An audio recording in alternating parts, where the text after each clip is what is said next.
Now we have to go one by one. I am trying to finish this all this in today and tomorrow class. Tomorrow also we have class now, Friday. So my target is that we have to complete everything now. So planning the agro ecosystem. Okay, you have understood the agro ecosystem now?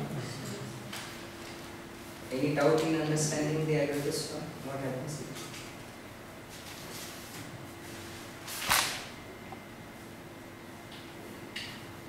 We have ended up with the succession in a very fast way. I completed this one. I hope you understood the succession, how the communities are appearing, disappearing, coming out of it, okay, in an ecosystem. And if for the first time, if to start with the succession, maybe on barren land or hard rocks, when there is volcanic eruption, you know volcanic eruptions, or maybe tsunami, maybe flood, everything is wiped out. And the first the communities to colonize are the lichens. They are called as pioneering communities. Those who are first or beginning point of succession. Then comes on grasses, then herbs, shrubs, then later come on trees. Trees are mostly the stable communities, and that's why they are called as climax communities or end point of succession. Okay. And those species that are appearing and disappearing in between the stages of succession, they are called as serial stages or series.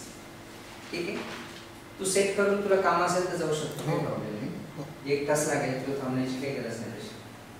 So likewise we have ended here, but there just I want to tell you briefly about how primary succession occurs. So just see hard rock. When there is volcanic eruptions, the hard rocks, then lichens or some sort of rock surface, some organisms will grow. They are called as lichens.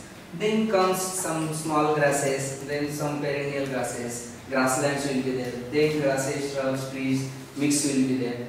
Then finally this is stable climax community. So climax community, intermediate are the serial stages and pioneering species. Okay, so this is like that. So this occurs when no plant life is present on the landscape, barren land, and such as after lava flow, volcanic eruptions, lava flow, then glacial retreat. Glacial retreat will be there, melting of glaciers, then again like that. Then over centuries, it takes hundreds of years. It is not the 1 year or very small span of year, but over the period of 100 years, it takes from pioneering to the climax communities. That's why over centuries, soil forms, deepens, and successive communities of plants grow. So there is hard rock, withering will be there. Soil science you must have studied. Withering of rocks. Then that will be broken into small gravels, again into the soil, fine particles, silt, like that. So this kind of, then root exudates organic matter into the soil, and everything will make this kind of things over the period of time in an ecosystem. So this is called as primary succession, but again there will be a kind of succession called as secondary succession. Just see. Forest is there, everything is settled, everything is stable, but many times there are accidents like forest fire. Is it not? Tsunami is there, floods are there, so everything will wipe out. So secondary succession begins from the stable communities, that when there is a disturbance like forest fire, tsunami or like so. So everything is destroyed, but is it like that? It destroyed means nothing will be there. Again the life starts there.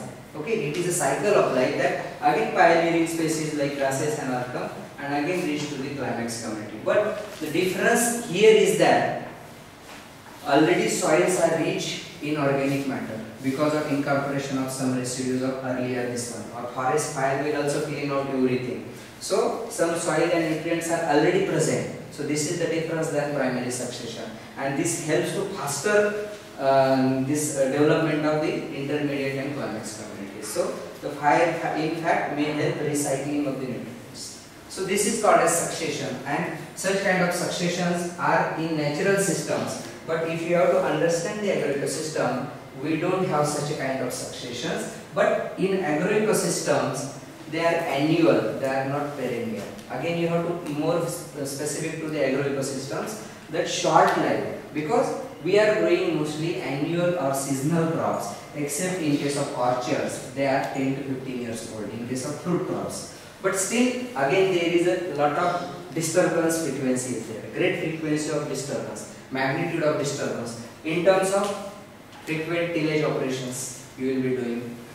Then plowing, removal of weed and other natural phenomena for growing of the crop. So these are all man-made intentions. These are all man-made activities, because of which agroecosystems are experiencing greatest frequency and magnitude of disturbance. So they are not stable. They never reach climax. Just understand, okay? And that's why no climax communities occur in agroecosystems. That's what the difference. And succession starts with sowing.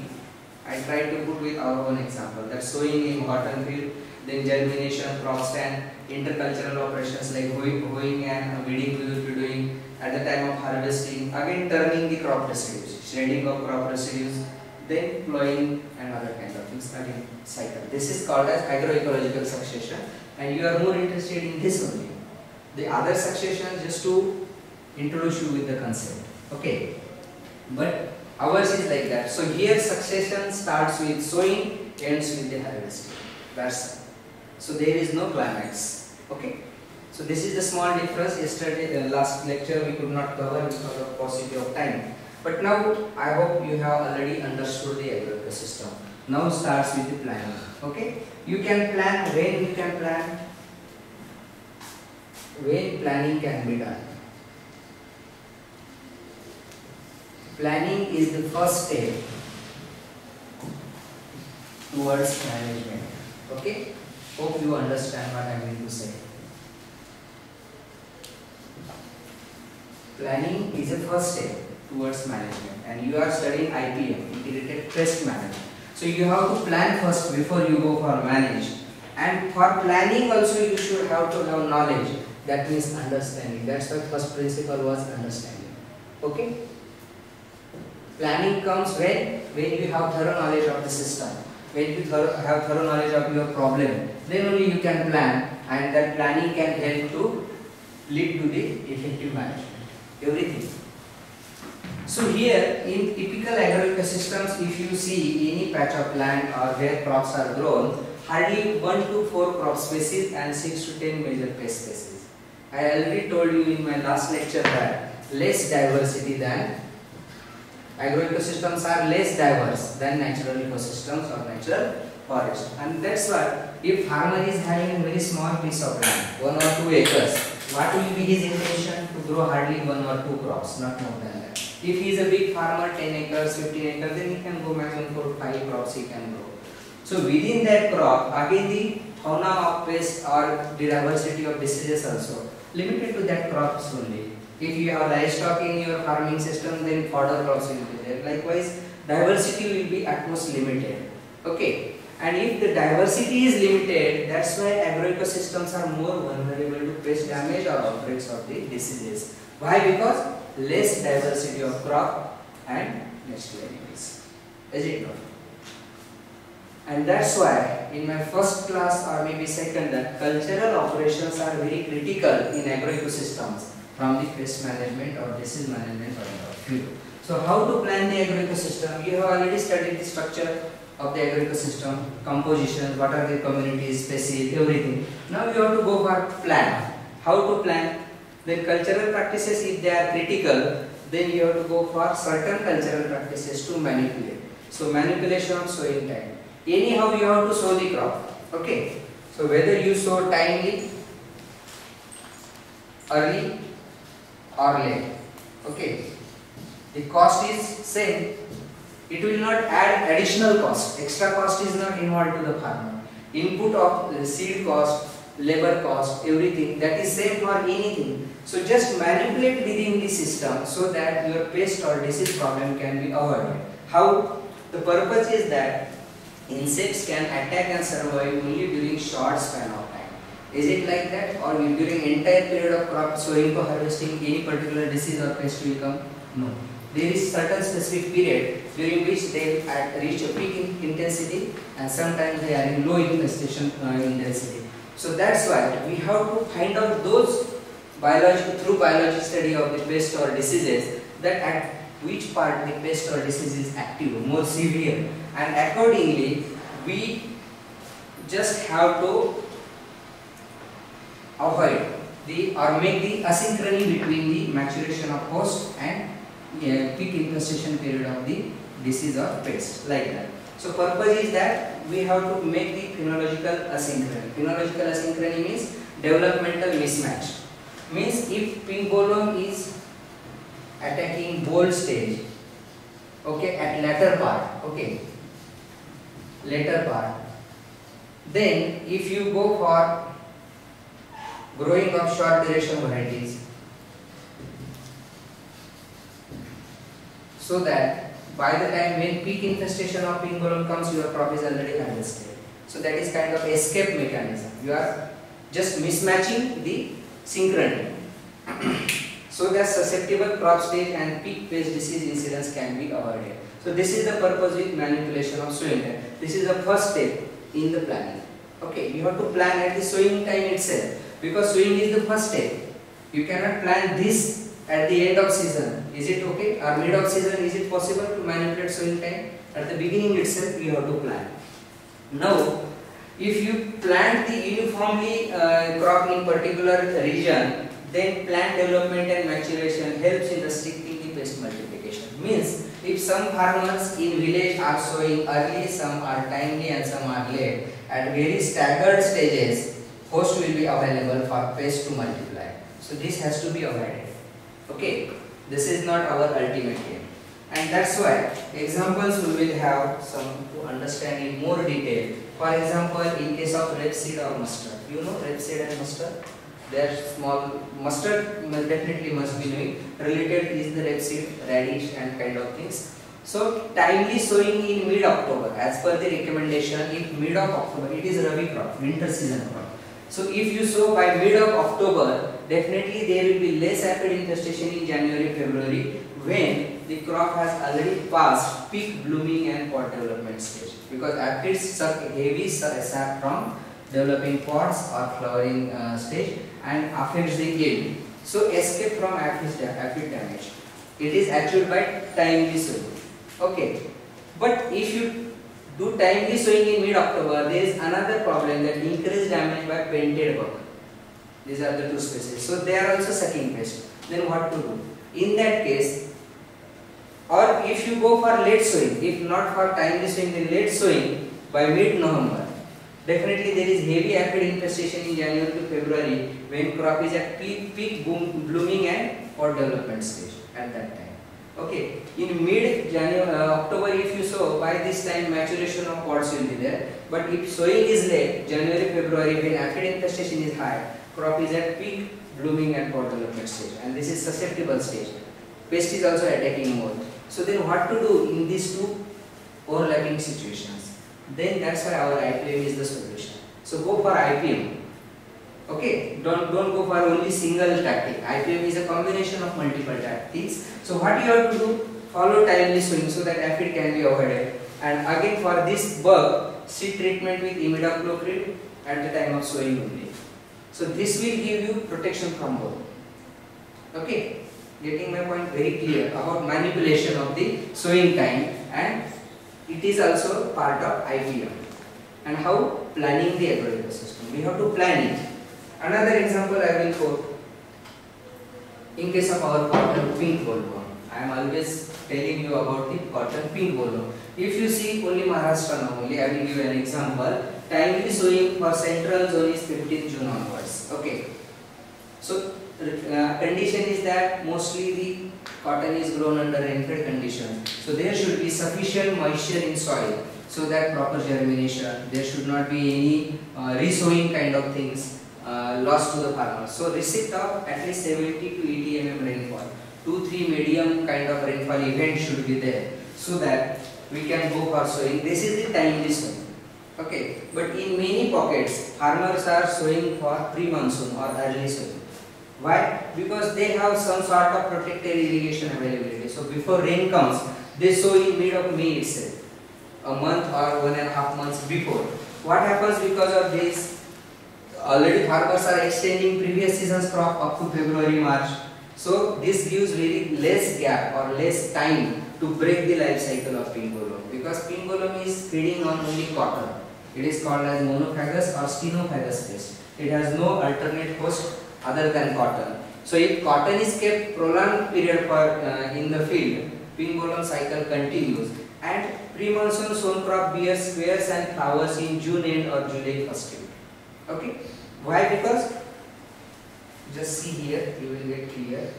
Just first day seed is planted, within 5 to 10 days germination will be there, 40 to 50 days flower buds. So just count 40 to 50 days from mid-May, it will be hardly June end or first week of July. By this time squaring will come, and pink bollworm population from previous season dormant population, moths are started coming due to rainfall. Many times you will be seeing that some insects are coming out from soil after rains. Is it not? Is it not the common practice every year, every season? Why? Because they are in dormant stages, but with rainfall they get signals that now favorable conditions will be there, new season will be started. So they come to just colonize the new season's crops. Is it not? So by the end of June or first week of July, the moths of pink bollworm from hibernating population of previous season, they start coming, and it coincides with this flowering and square initiation in cotton. If you sow the cotton in mid-May, that is early sowing, pre-monsoon sowing. Okay, and first generation of pink bollworm in new season establishes on this pre-monsoon season crop. Okay, that's why as per IPM of CICR for pink bollworm, we recommend avoid pre-monsoon or early sowing. So go for timely sowing. Otherwise, this kind of reports come. This is in Marathi. It is a bit tough to follow you, but this is related to this only. Why these reports are coming? That pink bollworm has came in July itself. Okay, and affected the cotton crop. So that's why our manipulation of sowing time has a lot to deal with. This is I am telling you. Now another planning is deep summer plowing or tillage operations. You know that it is very common practice in agriculture, but how it helps in getting rid of pests and diseases. Just see the common scene in all Indian fields after plowing or tillage operation is the birds like herons. Herons means these white birds or crows. What they do? They just walk behind the plow and pick up the exposed larvae or pupae from the soil after plowing. So dormant larvae will be predated upon. One of the way of natural biological control. Is it not? Then if plowing is done in, when we are doing plowing, usually in April or May, when there is a strong sunlight, and this strong sunlight exposure of these larvae or pupae to a strong sunlight, some larvae, those which are not picked, they will get killed due to high scorching sun. Solarization will be there. Same with your pathogens. Whatever dormant spores they are in the soil, they will be exposed to the strong sunlight, and certain pathogens like weed, damping of root rot, they will be, fungal pathogens also inoculum will be eliminated. So this is one of the way of planning the agro-system, how you can plan through the tillage operations. Okay. Now growing of resistant and tolerant variety, it is also one of the cultural practice critical to the pest management, and this is also part of planning. At the beginning only, just see, sowing time also beginning, then plowing, that is also before sowing beginning, and at the time of sowing only you have to select the tolerant varieties, pest and disease tolerant varieties. In case of susceptible culture, again I am putting example of cotton only. Here in our IPM strategy for pink bollworm and sucking pest, we recommend sucking pest tolerant varieties for farmers. Why? Because if you go for susceptible varieties, high infestation of sucking pest in early crop growth stage, it will affect the crop growth and ultimately the yield. So in order to prevent the loss, farmer have to go for frequent insecticide applications, and frequent insecticide applications means resurgence of sucking pest.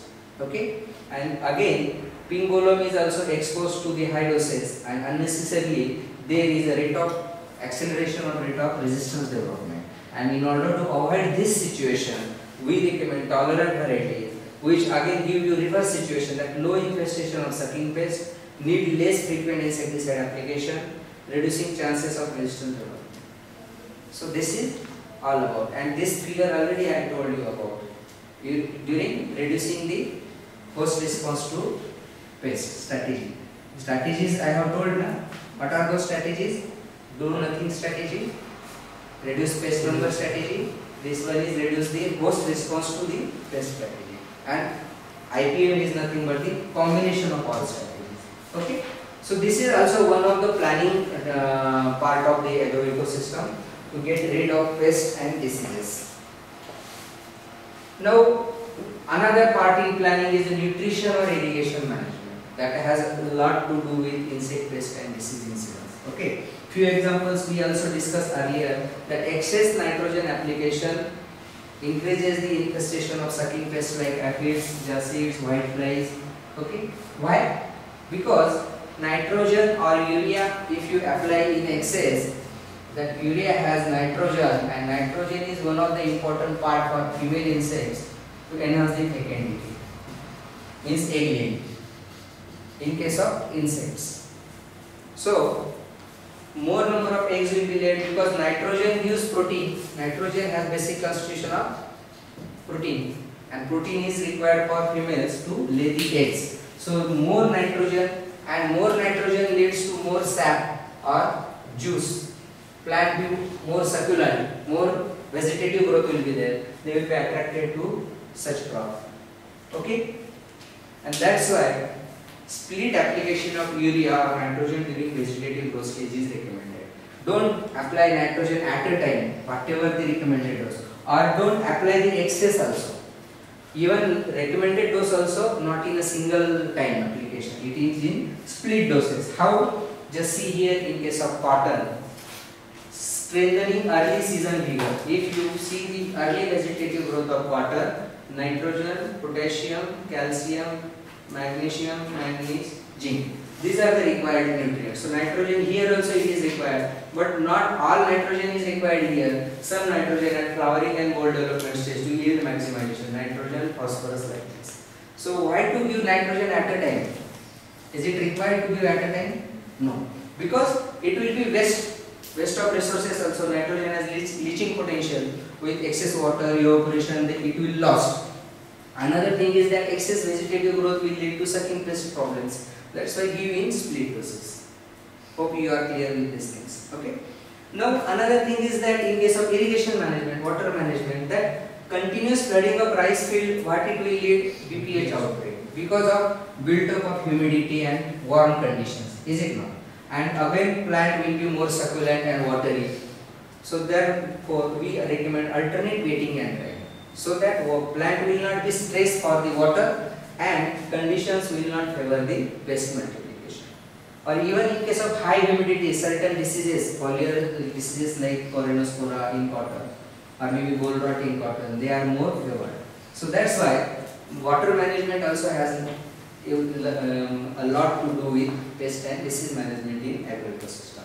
So we have to plan. Just see how the yolk transpiration requirement, then if irrigation you are giving root zone, how much is the water in soil and how much plant can uptake and it can go through your transpiration. If there is rain again, then that has to be considered, and based on that your irrigation scheduling should be there or irrigation management should be there.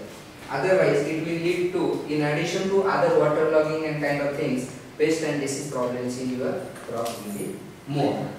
Then another part in planning of agroecosystem is the managing the diversity. You know that agroecosystems are less diverse, I already told, because very few crops are grown, very few pests will be there, and very few natural enemies surviving on them will be there. Is it not?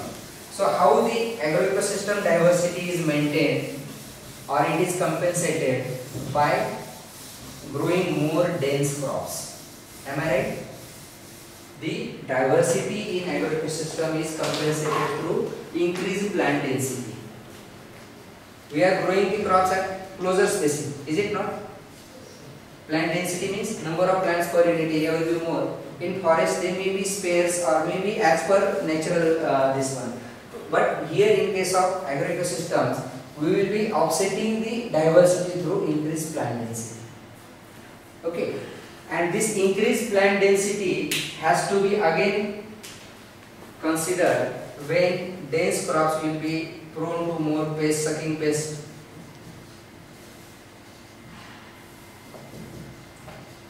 and certain foliar diseases. Okay.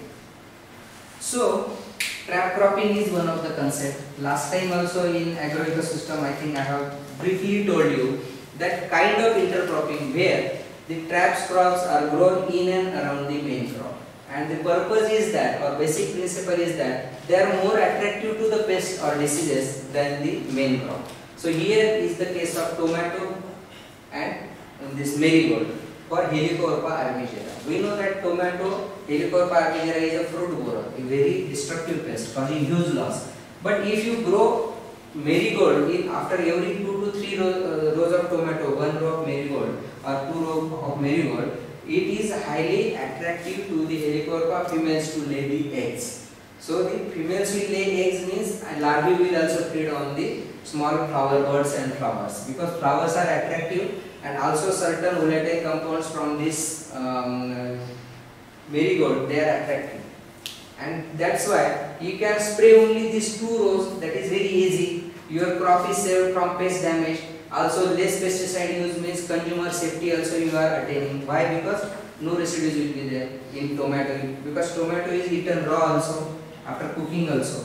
So health risks are there if you go for high pesticide use. So that's why trap cropping is there. In case of cotton and okra is grown as a trap crop. Why? Because the jacids and spotted bolons has more preference to okra than cotton, because both are belonging to same family. So 1 or 2 rows of okra in between the 2-3 rows of cotton will give you protection from jacids and spotted bolon. You can only spray those rows of the crop, and main crop will be saved from pest or disease damage. So this is one of the part. Then another new concept recently it is gaining, that ecological engineering. Do you know what is ecological engineering? What is ecological engineering? Can anybody tell me? No? It is just like mechanical engineering or electrical engineering. Is it like that? Electrical engineering or mechanical engineering like that? It is nothing but manipulation of your habitat. Agroecosystem, how to manipulate. Engineering is the manipulation technique.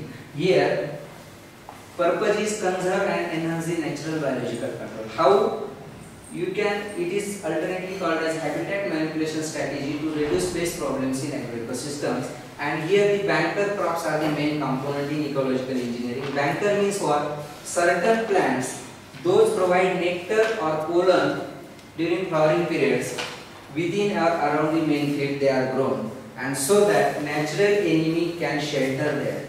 Because natural enemies in absence of pest, where they survive on pollens and nectars. Is it not?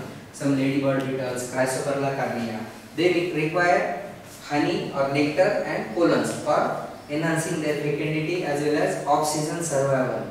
So in that case, certain crops, those are having high nectar content in their flowers, or they have lot of pollens, ample pollens in their flowers. Such plants can be grown within or around the field boundaries of the main fields. They will help as a sheltering sites or refugia for the natural enemies. They will be colonized, and this reduces the need for chemical insecticides, because naturally the enemies or the parasites and predators will be taking care of your pest population, and that's why it adds stability to the biological system.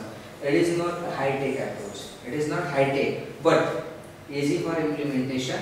And in case of climate resilience, nowadays we are not interested in more pesticide application because of greenhouse gas emissions, health hazards, environmental contamination or degradation.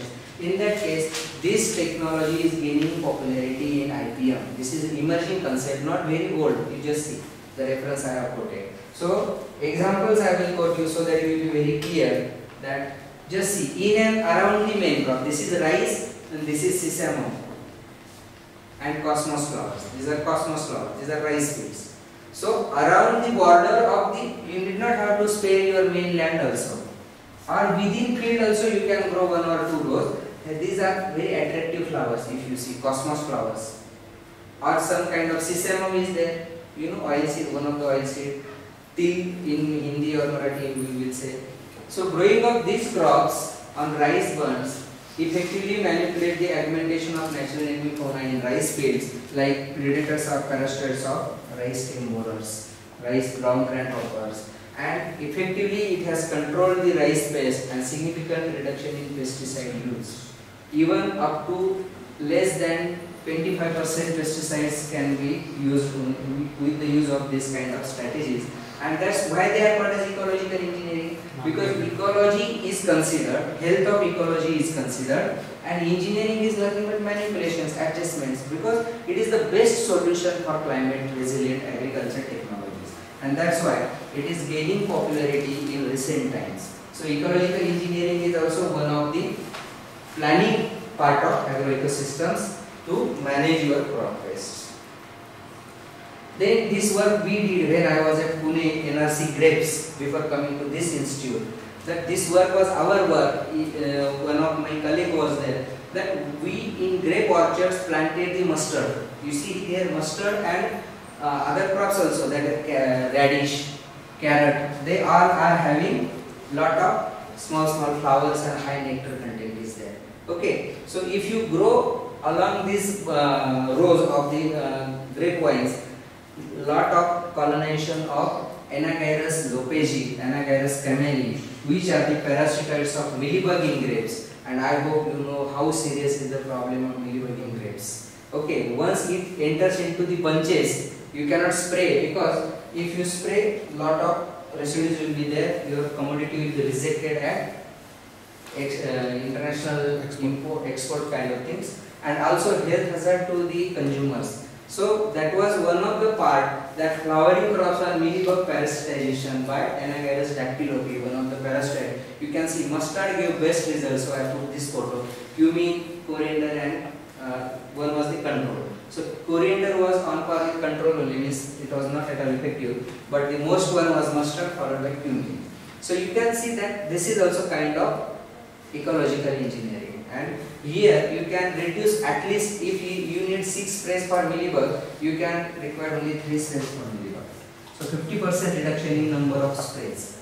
So imagine how much amount of residue you can avoid in the commodity, because grapes are eaten raw, fresh, table fruits. Okay, very rarely few goes to the resin making, or another specific varieties are for wine making. So these, not all the grapes are going into the wine making. So there is very less chance of residue elimination if you eat. So that's why we have to be very cautious. So these are the practical examples I tried to put in front of you, so that, so any doubt about planning of agroecosystem, just tell me within 2 minutes so that we can go for next part. Understanding agroecosystem, then planning agroecosystem. Hope you understood thoroughly that how they help in managing the pest and diseases. These are principles. Okay, these are principles, means base foundation of any pest management or disease management program. Shall I go ahead? Now third is the benefit, cost and benefit risk analysis. That day very briefly I told you about the benefit, cost and benefit risk analysis. So it has 2 dimensions, benefit cost and benefit risk. So first we will go for benefit cost only. So basic principle of IPM is what? That your BC ratio should be equal to 1 or at least more than 1. If it is more than 1, that is okay, but it should be at least equal to 1. Means what? The value of produce that is protected from pest damage by spraying should at least equal to the expenditure you made on controlling that pest or disease. So this is the basic principle to make the balance. Otherwise it will not be economically profitable activity. And on this is based on decision making levels or economic threshold levels or economic injury levels, which is a separate part we will be dealing with. But just understand here that for any pest management activity to be profitable, the value of produce that we have protected from pest or disease damage should at least equal to expenditure made on control measure. So B by C should be 1. So how it will be 1? Just see. Decreasing pest pressure from here. Pest is high and low. Reverse I am telling you. and this is your value of produce. So value of produce just see, and this is your control expenditure. So where the control expenditure and value of produce is matching, means equal, then only it will be 1. BC ratio when it will be 1? When both are equal. At least it should be equal, na? So this situation is made here. That pest pressure is low, and if you spray for that low pest pressure, the cost will be higher. Why? Because pest is causing very less damage. Means the value of the produce which you are protecting from the pest damage will be less, and value of the pesticide required to control that pest will be higher. But here is offsetting point, that here equal, means if you are spending 50 rupees for spraying and 50 rupees of crop value produce you will be saving. This is the case. But beyond this, pest is low, means definitely pest will low, means value of produce damaged by pest will be also low. But if you go for spraying, that cost is higher. If you are spending 50 rupees, but in turn you are getting 40 rupees only. From here, this point onwards, this will be the situation. So here only, and this point is here, BC is maximum. If the benefit minus cost difference is higher here, just see. Is it not? Higher benefit difference is there. This break even point. Because, and this is optimum. Means this is optimum, and here onwards only profitable. Not this point onwards. So that's why this is the basic principle. Understood? Any doubt? Because once the cost is increasing and the value that you are saving from the pest damage is less, then here onwards there is no fun in applying the pesticide. Okay. So, and this is the point where maximum. So here it is called as maximum point, and this is optimum. So optimum should be ensured that at least equal.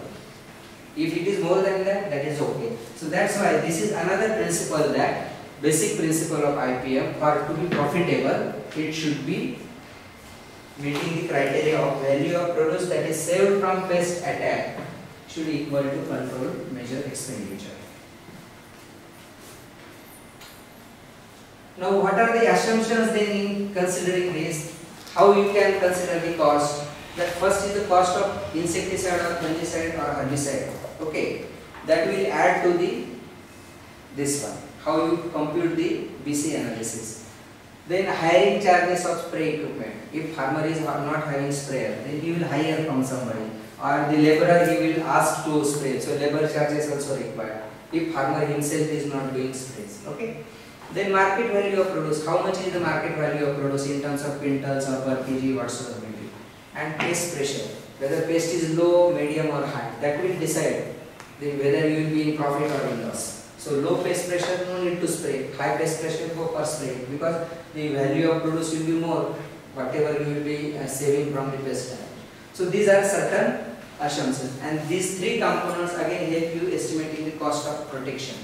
Okay, you know what is the cost of protection, where cost of the pesticide is considered along with hiring charges for equipment and labor charges for spraying operation. So this is all about benefit cost ratio or benefit cost analysis. Now coming to the benefit risk. What is the benefit risk? Here, harmful effects of pest control on environment we have to consider. You are getting benefit of spraying the insecticide, and you are getting the benefits as an effective pest control. But what is the risk involved in it? That also has to be considered. So, example, I have taken spray of pesticide for pest control. Then you have benefits like effective pest control. Okay. Then reduced pest damage is there. Increased crop yield there. Enhanced quality of crop produce, because there is no damage due to pest or disease. So quality of produce is also. These are the benefits. We are looking at the benefits, but the associated risk, adverse effects on natural enemies. They will be killed due to pesticides, indiscriminate use of pesticides. Then resistance development in insects, means over the period of time, if you go for spraying, definitely insect will respond very less to the chemical doses. Then health hazards to the human being.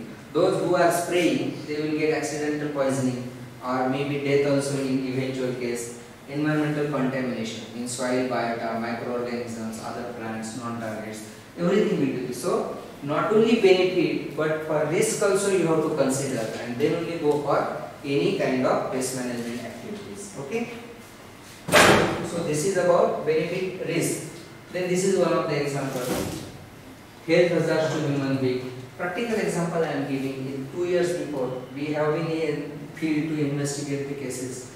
So here they have spread some wrong pesticides. This label claim is in some of class I told you. Label claim. Label claim is the mention in the label for which pest and which product has to be used. So this label says to use against white grubs in sugar cane, and in Yavatmal they have spread against cotton bollworms. So that was violation of label claim. So what does it make difference? Just as students, I must tell you that the label claim says for which pest, which crop, and at what dose. 3 parts are there. So here they have told that sugar cane and white grub. Then what happened if you spray in cotton and against bollworms? Where he did wrong? Exposure will By which virtue of? microplastic. Because in case of white grubs, they are soil bearing pest. I told last time. And it was expected to, this yellow label means highly toxic pesticide. Okay? There are labels green, blue, yellow, red. So yellow label means highly toxic category. It was supposed to apply by means of drenching in soil for white grubs. Soil application was expected so that exposure will be minimal. Okay? But he sprayed it, and because of spraying he had accidental poisoning. That too, while spraying, many farmers did not do these things. Later on we came out with this publication that these are the safety measures for spraying. That mask should be there, helmet or maybe hood like that, apron should be there, high gum boots, gloves, everything. Okay? So these kind of things we have to consider in benefit risk analysis. Then another thing, spray of chemical insecticide in pest control. Then what should be the strategy? I am telling you the IPM principles. Then if benefits are there, risks are there, then what should be the strategy? If you have to spray the chemical insecticide, then go for spraying in calm wind, not during drizzling rains or high speed is there. This is wrong. This is wrong practice. Is it not? Because drizzling rains are there means it will be washing the pesticide, so no pest control will be there. Or if there is windy air, these winds are there, then everything will go on his body, or it will be a drift hazards will be there from one field to another. If farmer is spraying weedicide, and that is non-selective weed, you are using the weedicide here in your field where label claim is there for that crop, but neighboring field don't have label claim, and there is a drift in neighbor field, there is a loss to the farmer who has not at all fault. Is it not? So this kind of things should not be there. Then avoid spray during peak natural enemy activities. Whenever there are natural enemies in high number, abundance, why to spray with insecticide? Because that risk has to be minimized. Last slide I told elimination of natural enemy is the risk. So this is the strategy to overcome that risk. Is it not? Then follow waiting periods. I told with regard to consumer food demands are there without pesticide residue. Then waiting periods, last time I told you, I think. Yes, sir. Told you. The period between pesticide spray and harvesting of produce for consumption, so that this minimal period should be retained so that there will not be much residue in the consumer produce that harm the consumers. Then need based application means based on ETLs only. Only when the pest crosses the ETL levels, then only go for spraying. Don't go for indiscriminate spraying, and avoid misuse. The Kerala endosulfan tragedy I told last time. That misuse means that it was not recommended for aerial spraying on peppers and cloves and kind of spices, but they did it, so that was a misuse. That was not label claim. So that's why we should avoid this thing so that risk can be minimized. So our pest control action, pest management program should be designed such that it should meet the principle of benefit cost as well as benefit risk. I hope it is clear to you. Any doubt? If you have any doubt, then please ask. This is another risk in case of another example I put, non-target effect of biocontrol agents. You know this beetle? Have you known? Zygogramma bicolorata. It was used against Parthenium, means gajar grass or carrot weed. Okay. So this is very noxious weed. We were very suffering heavy losses from this weed. So attempts were made to import this beetle from Mexico. That is Mexican beetle, Zygogramma bicolorata. and it was supposed to feed on this plant and eliminate the weed. But what happened in due course of time? That beetle has been reported to feed additionally on sunflower also, economic crops. So sunflower is of our economic importance. So this kind of non-target effect should not be there. Our target is Parthenium, but it has again shifted to other also. That's why strategy should be like that. We have to go for rigorous post-preference tests or feeding trials, confined trials, and then only we have to release the biocontrol agents for pest management or disease management. In case of diseases also, many times the disease biocontrol agents are not specific, and in that case there will be another side effects on the non-targets. So these are the benefits and risk kind of things in considering the IPM. Now it's already 1, but we started 10 minutes late, so just give it 10 minutes. We will try to finish a few of the things. Next principle is tolerance of pest damage. Means what? What do you understand by tolerance? We have to tolerate some amount of pest damage or some amount of pest population should be tolerated. Not always expect that 100% elimination of pest. So the principle in this says that complete freedom for pest or disease is neither necessary for getting higher yields nor appropriate for management. Okay? Neither necessary for getting higher yield means what? If population is below the economically damaging levels, definitely there will not be much difference in the yields obtained in protected and unprotected crops, but only the difference in cost of protection. So that is a loss to you. So that's why it is not at all necessary complete freedom, because plant has ability to tolerate some amount of pest injury or some amount of disease incidence. Here, for example, in case of soybean, at the initial vegetative growth stage, 10% defoliation can be tolerated by plant itself without suffering much economic loss in the yield. And if this is the case, that's why defoliation seems to promote more vegetative growth. In many plants, if you defoliate the leaves, they will promote the side branching or more vegetative growth is promoted. And thus defoliating pest seems to be beneficial rather than damaging at that part of time. Not throughout the season, but at particular time. So that's why up to 10% defoliation can be tolerated. So no need to go for unnecessary spraying. Then why to tolerate the pest damage? Another thing is that now consumers are demanding for pesticide residue free produce. So then again we have to go for need based pesticide applications only, so that residue will be minimal in the produce and avoid indiscriminate and intensive pesticide use. But tolerance will be there, it's okay, but in case of certain insects, those are vectoring plant diseases like whitefly transmitting which disease? Cotton CLCU, is it not? Cotton leaf curl virus disease. So certain cases you cannot have tolerance. You cannot go for tolerance kind of things. Means single pest is also able to cause huge loss, because if single whitefly is affected with this virus and one plant it has transmitted, that virus, entire plant will be gone. Then again from some whiteflies feeding on another healthy, likewise transmission will be there. So huge loss will be there. So single insect is also not tolerable here in this case, in case of vectors. So I have underlined this point. This is the exception.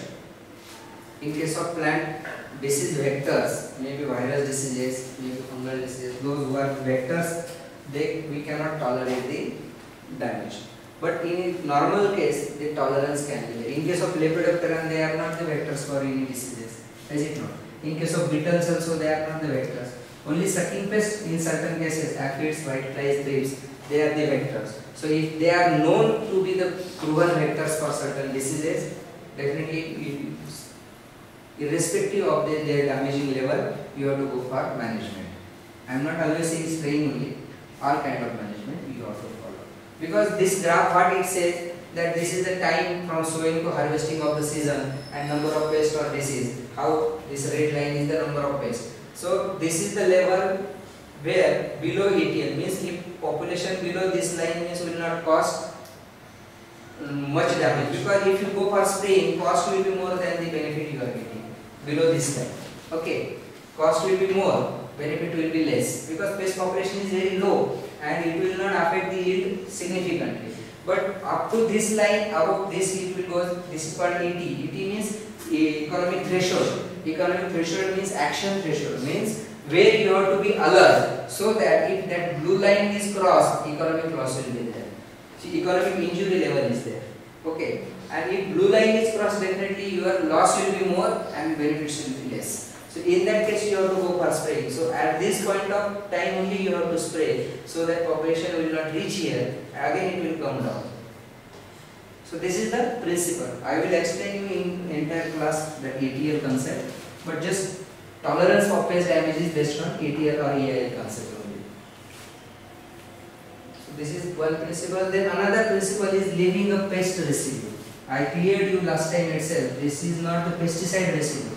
This is the residual population of pest. Why? Because nowadays we are promoting bio-intensive IPM. Bio-intensive IPM means use of biological inputs like certain entomopathogens, predators, parasitoids to control the pest and diseases. So the conservation of natural enemies is main emphasis in bio-intensive IPM. Then elimination of host insect lead to gradual wipeout of natural enemies. Because host insects means, for example, these are the aphids and these are seed grubs. Okay, so they are feeding on these aphids. Aphid is entirely wiped out. Then where these natural enemies will go? From where they get food? There is no chance. So that's why at least some part of pest population should be there, making the natural enemies to survive.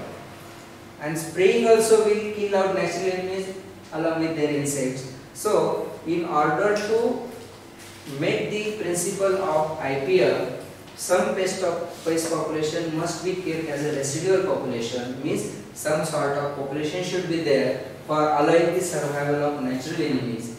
And our aim is that pest population should always be below ATL, so that residual population says that population should be always below ATL. Here means need not to spray, that is a tolerance. So tolerance and living pest residue are interrelated to each other. Means you are tolerating that small population. Okay, and that's why you are not applying any pesticide or not applying any control method, and that's why this is principle is also made. And again this is linking to your benefit cost. Is it not? If you are leaving pest residue, natural enemies are surviving and pest is permanently below ATL, definitely benefit cost, not benefit is, benefit cost principle is again fulfilled. So likewise they are interrelated.